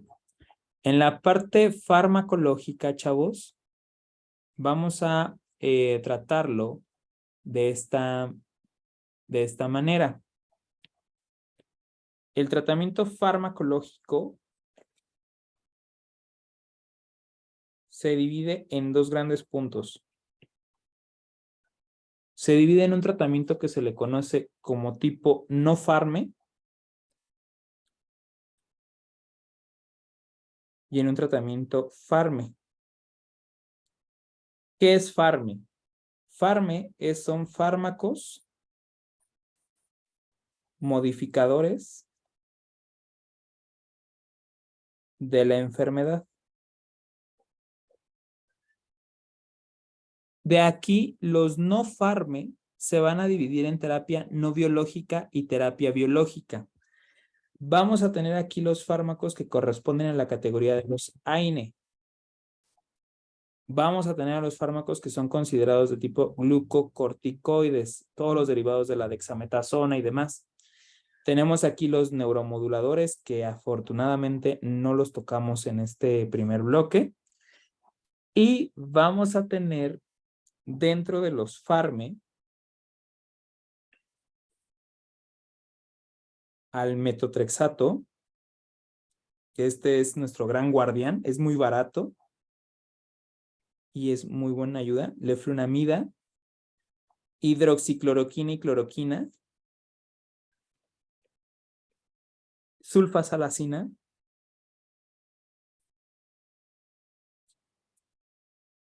e inhibidores del TNF,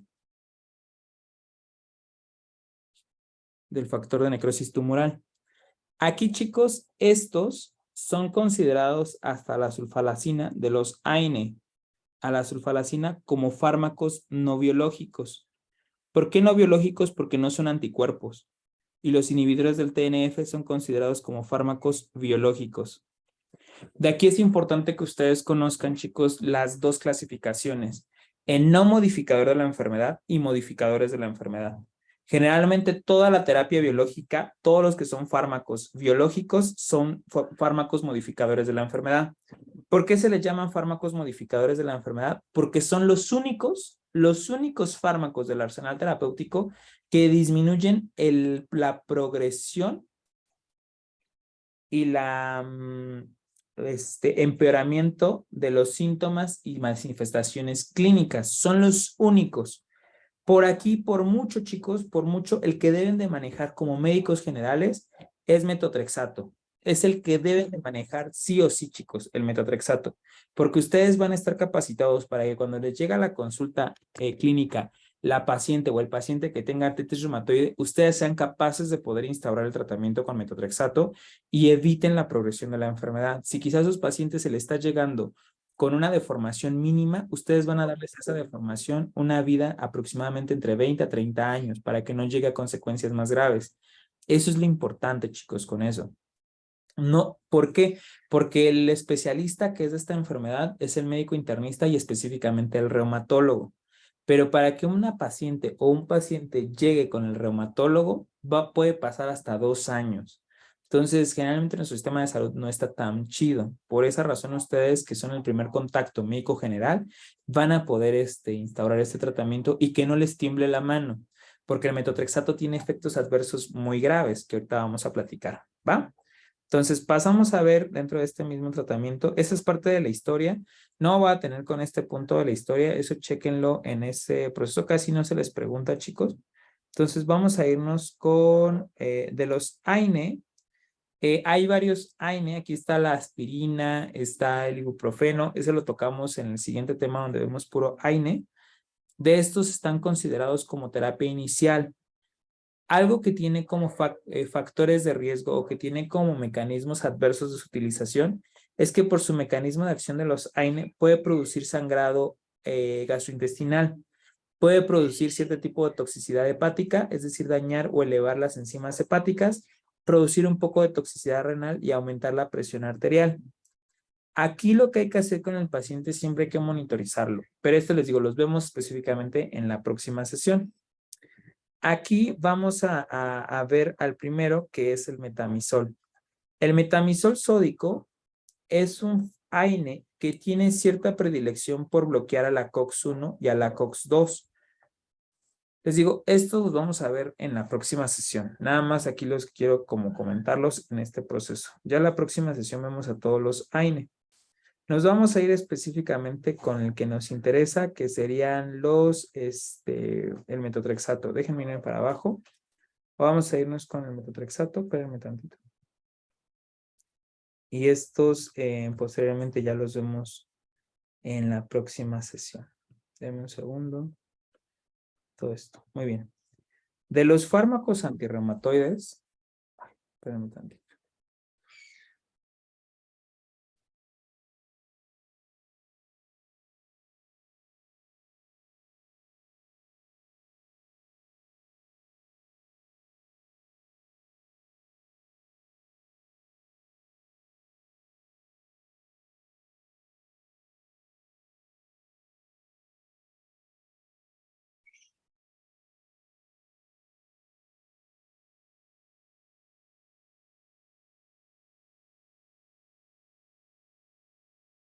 Permítanme tantito, chicos, ¿sí?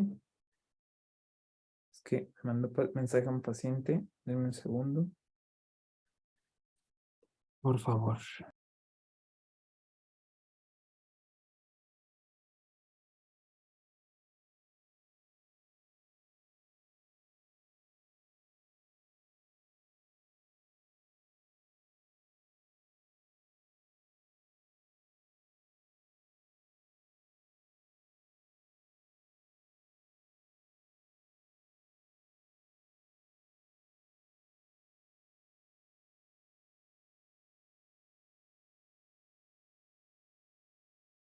Ya, discúlpenme.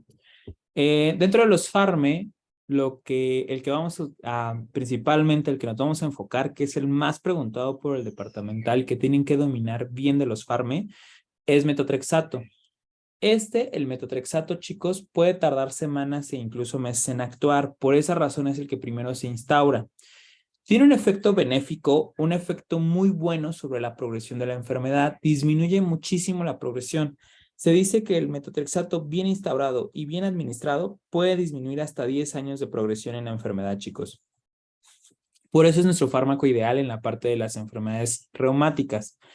Este es el más empleado, chicos, para pacientes que tienen enfermedades reumatológicas activas y principalmente para la artritis reumatoide. Y es inclusive de los más seguros que hay. Van a ver ahorita que vamos los efectos adversos, van a decir, no manches, si es el más seguro, chavos, porque los demás pueden dejar ciego al paciente, pueden dejar estéril, pueden dejarlo con más cosas, pero este es el más seguro. Vamos a verlo. Generalmente este fármaco se puede administrar de dos maneras. Se puede administrar de forma solo o se puede administrar en conjunto a los glucocorticoides. Cuando se administra en conjunto a los glucocorticoides, que es la prednisona, dexametasona, todos esos, aumenta más el índice de remisión clínica. La remisión clínica es disminución de la sintomatología que está teniendo el paciente por sí solo, es decir, inflamación de la articulación, tener ahí destrucción de la articulación per se, aumento del proceso de destrucción articular, etcétera, etcétera, etcétera. ¿Va? Una vez, chicos, que ustedes establecen el diagnóstico de artritis reumatoide que se hace por radiografía y aparte por pérdida de péptido citrullinado activo, cuando ustedes ya lo tienen en la mano, automáticamente están en la obligación de empezar farme. Si ustedes tienen al paciente con artritis reumatoide y no le dan farme, pásenlo a otro médico que sepa usarlo. O sea, aquí es importante que ustedes tengan la humildad y tengan el autoconocimiento de que no saben cómo tratar esta enfermedad. Pásensela a alguien más. O sea, no se queden con el paciente porque esto pues retrasa más el tratamiento. Pero como ustedes van a saber cómo tratarlo, en cuanto tengan la confirmación del diagnóstico, empiecen el metotrexato, ¿vale? La respuesta para el farme, chavos, lo vamos a ver especialmente en las primeras 3 semanas o inclusive hasta los primeros 3 meses. Esa es la respuesta que vamos a ver como mayor, ¿vale? Este farme, chicos, ¿cómo actúa? Su mecanismo de acción es inhibir la producción de folatos o inhibir el proceso de metabolismo de las purinas. El mecanismo de acción del metotrexato, es decir, la farmacodinamia, es que es un antagonista de la dihidrofolato reductasa. Es decir, me evita el proceso de las purinas, chicos. Ese es el mecanismo de acción, es mi farmacodinamia. Por lo tanto, cuando se me une mi metotrexato a la dihidrofolato reductasa, me va a evitar que el ácido fólico se una a la dihidrofolato reductasa y con esto no se dé el proceso de degranulación, no se dé el de descarboxilación y me produzca tetrafolato. Como no se me produce tetrafolato, el tetrafolato pues ya no va a formar para la formación de purinas. Ese es el punto importante, chicos. Entonces, como ya no se está formando esto, no se van a formar ni nucleótidos ni nada más. Por lo tanto, se disminuye o se interrumpe la producción de DNA o RNA. Por lo tanto, esto actúa específicamente en la fase de síntesis del ciclo celular y con eso se evita la producción de mediadores inflamatorios, con la producción de nuevas células, etcétera, etcétera, etcétera. ¿Va? Otros mecanismos que se han propuesto en esta formación por la parte del metotrexato es que se inhibe la producción de adenosina desaminasa. Esta, pues, son mediadores, si ustedes recuerdan la parte de adenosina, son generalmente amplificadores de señales o que nos pueden servir como enhancers o como parte de transposones que pueden estar estimulando la producción de ciertas sustancias más inflamatorias. Pero aquí pues ya los veremos, eso casi no es preguntable, nada más como algo extra. De la parte de la farmacocinética, chicos, estos fármacos se pueden administrar por vía intravenosa, intramuscular, intratecal y oral.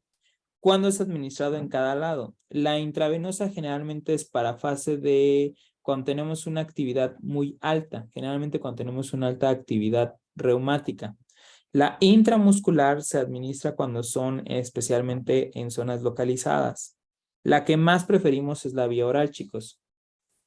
Ay, es la que más preferimos. ¿Va que va? ¿Vamos bien hasta ahí? Generalmente la absorción es muy variable cuando se administra dosis bajas. Esta no atraviesa por barrera hematoencefálica. No va a atravesar, jamás en la vida. Lo que sí atraviesa es la barrera placentaria. Por lo tanto, este fármaco está totalmente contraindicado en pacientes embarazadas, principalmente en el primer trimestre de embarazo. ¿Por qué? Porque se asocia a defectos en la formación del tubo neural. E inclusive el metotrexato lo utilizamos para abortar, chicos. Cuando tenemos embarazos ectópicos en otros sitios o tenemos embarazos homologatiforme, etcétera, se utiliza el metotrexato para poder abortar. Su distribución generalmente se une al 50% de proteínas, entonces su fracción libre es del 50%. Imagínense cuánto fármaco tenemos activo. Este fármaco es metabolizado dentro de las células en las cuales puede acceder, es decir, células reumáticas, y generalmente el 10% de la dosis es metabolizado de gran manera. Cuando damos dosis altas, podemos encontrar en la sangre 7-hidroximetotrexato. Este es menos activo, chicos, pero este es responsable de producir cristaluria. ¿Qué es esto? Nos puede producir una falla renal. Entonces, aquí hay que tener mucho cuidado. Para evitar esto, cuando estamos teniendo dosis altas, ¿cuánto es? Más de 15 gramos al día. Perdón, este no es por día. Más de 15 gramos a la semana. Es recomendable mantener a nuestro paciente hidratado. Por eso a estos pacientes les recomendamos que estén tomando 2 litros de agua al día, etcétera, etcétera, etcétera. ¿Va? ¿Por dónde se va a eliminar? Se elimina principalmente por riñón, por secreción tubular y muy poco por vía biliar. ¿Vale? Entonces, si se dan cuenta, pues no vemos todo lo de la farmacocinética, chicos. Vemos como cosas muy puntuales, que es lo que más nos preguntan. De efectos adversos, el principal que está asociado con metotrexato, cuando lo empezamos a dar, son las molestias gastrointestinales. Generalmente al paciente le da diarrea cuando lo empezamos a administrar. Y aquí, para que ustedes aprendan el metotrexato, cómo funciona, generalmente los efectos adversos se aplican o se manifiestan en células de rápida proliferación. ¿Vale? ¿Cuáles son las células de rápida proliferación? Intestino, piel, pelo, cabello, la parte de la cutícula, etcétera, etcétera, etcétera. Células sanguíneas, etcétera. ¿Vale? Por lo tanto, también podemos tener problemas de alopecia. Esta alopecia es formada por varios areolos, que podemos ver aquí que el cabello se empieza a tener con muchos sitios de alopecia. ¿Va? El paciente comienza a tener fotosensibilidad, es decir, tiene problemas en cuanto a la parte de la piel, le afecta la luz, le afecta la piel, etcétera. Puede haber muchas ronchas, pueden salir muchas sarpullido, puede tener síntomas de depresión, que esto lo que hace es deprimir las dos tipos de serie. La serie roja, produciendo cierto tipo de anemia, que es una anemia megaloblástica, es la más preguntada. ¿Por qué? Porque la megaloblástica se produce por baja o deficiencia de B9 y B12. Entonces aquí vemos anemia megaloblástica en la serie roja. En la serie blanca, pues es lo que queremos, ¿no? Pues esta parte está producida por linfocitos. Queremos que disminuyan los linfocitos y que ya no me esté actuando ni me esté destruyendo. Por lo tanto, aquí uno de los efectos que se puede producir es la inmunosupresión. Por eso a nuestros pacientes con artritis reumatoide, y cuando lo estamos tratando con metotrexato, hay que cuidarlos de enfermedades oportunistas, ¿va? En algunos pacientes, cuando estamos con dosis arriba de 20 gramos a la semana, hay que cuidarlos de que no tengan insuficiencia hepática. Y generalmente en estos pacientes vamos a ver un aumento del ácido úrico por arriba de 6.5 gramos sobre decilitro. Entonces hay que tener mucho cuidado con ellos para que no les vaya a desencadenar un ataque agudo de gota. ¿Vale? Y esos son como tal los efectos adversos, chicos. Por eso les decía, o sea, dentro de lo malo, lo bueno. De todos los farme, este es el más sencillo, chicos. ¿Cómo se calcula la dosis? La dosis, en el departamental no les preguntan dosis, chicos, pero ustedes de una vez les voy a dar como parte adicional que ustedes sepan cómo se calcula la dosis. Nosotros de forma inicial le vamos a dar 2.5 gramos por semana. Y cada semana le vamos a ir aumentando 2.5 gramos hasta que veamos remisión de los síntomas. Se les va poniendo 2.5 gramos por semana. Generalmente le dejamos al paciente ya sea el sábado o domingo. Le dejamos 2.5 gramos por semana y de lunes a viernes le dejamos ácido fólico. El ácido fólico que le dejamos es de 5 gramos por día y eso disminuye los factores de riesgo para que el paciente no vaya a desarrollar efectos adversos. ¿Cuánto tenemos que llegar? Generalmente podemos llegar a 12.5 gramos. Hay pacientes que ya los tenemos el sábado, por ejemplo, en la mañana. Tengo una paciente que le doy 2.5 gramos en la mañana. En la tarde le doy otros 2.5 gramos y ya el sábado se tomó 5 gramos de este fármaco.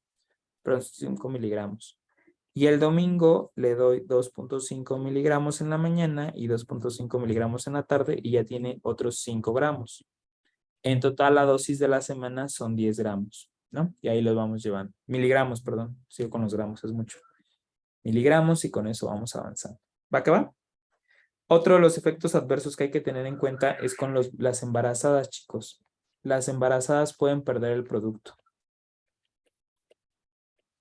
Por eso es categorizado como categoría X en el embarazo. Recuérdenme, ¿vimos categorías en el embarazo? Sí, ¿no? A, B, C, D, X. ¿O no las vimos? Sí, doctor. Sí las vimos, ¿verdad? Ok, entonces es considerado categoría X en el embarazo. El embarazo es categoría X. Si lo das es porque el bebé pues va para afuera. Realmente aquí administraron ese proceso a veces, ¿va? ¿Cuándo está indicado el metotrexato, chicos? El metotrexato tiene muchas indicaciones. De aquí las que vemos para este bloque es para artritis reumatoide, enfermedades reumatológicas. Y en tercer bloque lo vamos a ver para procesos antineoplásicos, es decir, para cáncer y demás. ¿Vale? Generalmente es ahí donde lo vamos a ver. Pues muy bien, chicos, ya estamos entrando ahora sí con enfermedades. Nos estamos yendo, pues ya estamos acabando este curso. El día de mañana o el día sábado, no sé cómo vean ustedes, si mañana nos vemos o nos vemos el sábado, como ustedes gusten. Terminamos de ver la parte reumatológica, que sería gota, AINE y todo lo demás, migraña, y pues con eso estamos acabando básicamente. Para posteriormente pues ver el examen, contestarlo en tiempo real, ir viendo así como qué cosas sí, qué cosas no, que lo entiendan y demás, ¿vale? ¿Quieren que les pase la presentación de una vez completa? Hasta aquí van, me falta nada más meterle creo que de migraña, pero hasta aquí van 481 diapositivas. Me decía Fren que la quieren limpia, ¿no? Quieren una presentación limpia, quieren la presentación con las notas. ¿Les paso las dos completas o nada más les paso la limpia? ¿Cuál les paso? Díganme, para ahorita subirla. Déjenme ir cortando la grabación para que se vaya cargando. ¿Las dos?